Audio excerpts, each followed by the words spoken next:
Hello అందరికీ, welcome to travel news in Telugu. ట్రావెల్తో సంబంధం ఉన్న ప్రతి ఇన్ఫర్మేషన్ని మీ ముందుకు తీసుకురావడమే నా గోల్. నేను మీ వంశీ. ఈ వీక్లో వరల్డ్ వైడ్ అండ్ ఇండియాలో ట్రావెల్ రిలేటెడ్ అప్డేట్స్ ఏమున్నాయో ఈ వీడియోలో తెలుసుకుందాం. 2025 నుండి యూరప్ ట్రిప్కి ప్లాన్ చేసే వాళ్ళందరికీ ఒక ఇంపార్టెంట్ అప్డేట్. ఎవరైతే ట్రావెల్ చేద్దాం అనుకుంటున్నారో వాళ్ళకి తప్పనిసరిగా షెంజన్ కంట్రీస్లోకి ఎంట్రీలోకి ఈటీఐఏఎస్ అనే డిజిటల్ కార్డ్ ఒకటి అప్లై చేయాల్సి ఉంటుంది. వాళ్ళ వెబ్సైట్లోకి వెళ్ళి అప్లై చేయొచ్చు, బట్ బిఫోర్ డిపార్చర్. అండ్ ఈ ఈటీఐఏఎస్ కార్డ్ని ఇండియన్స్కి చాలా మ్యాండేటరీ చేశారు. ఇది ఒక super news for Indian travellers. Thailand ఎవరైతే ప్లాన్ చేస్తున్నారో వాళ్ళందరికీ వీసా ఫ్రీ చేసేసారు.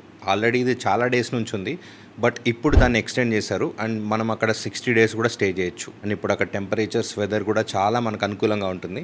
మాన్సూన్ సీజన్లో సమ్మర్ అయిపోయిన తర్వాత మన హిమాలయాస్ చాలా బ్యూటిఫుల్గా కనిపిస్తూ ఉంటాయి. అండ్ కాశ్మీర్కి, లదాఖ్కి చాలా బుకింగ్స్ కూడా పెరిగాయి. కానీ ఈ టైంలో మాన్సూన్ తర్వాత ఆగస్ట్ టైంలో అక్కడికి వెళ్ళడానికి ప్లాన్ చేసే వాళ్ళందరూ కొంచెం చూసుకొని ప్లాన్ చేయాలి. సో మనాలి రూట్లో చాలా రెగ్యులర్గా ల్యాండ్ స్లైడ్స్ అవుతూ ఉంటాయి. సో మీరు ట్రావెల్ చేసే ముందు ఒకసారి అప్డేట్ తెలుసుకొని మీ ట్రిప్ ప్లాన్ చేసుకోండి. ఇది చాలా ఇంపార్టెంట్ అప్డేట్. ఇండిగో వాడు ఇంటర్నేషనల్ డొమెస్టిక్ ఫ్లైట్స్లో చాలా డీల్స్ ప్రకటించాడు.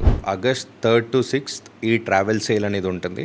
కానీ మన జర్నీ ఆగస్ట్ 10th నుంచి సెప్టెంబర్ 2026 వరకు బుక్ చేసుకోవచ్చు. ఫర్ మోర్ డీటెయిల్స్ ఒకసారి ఇండిగో వెబ్సైట్ చూడండి అండ్ మీ ట్రిప్ని ప్లాన్ చేసుకోండి. అండ్ ఈ వీక్లో ఉన్న ట్రావెల్ అప్డేట్స్, న్యూస్ ఇవే.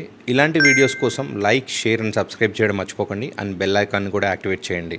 అండ్ మీరు నెక్స్ట్ ట్రిప్ ఎక్కడికో కామెంట్స్లో చెప్పండి. మేబీ నెక్స్ట్ వీడియో దాని మీదే కవర్ చేద్దాం.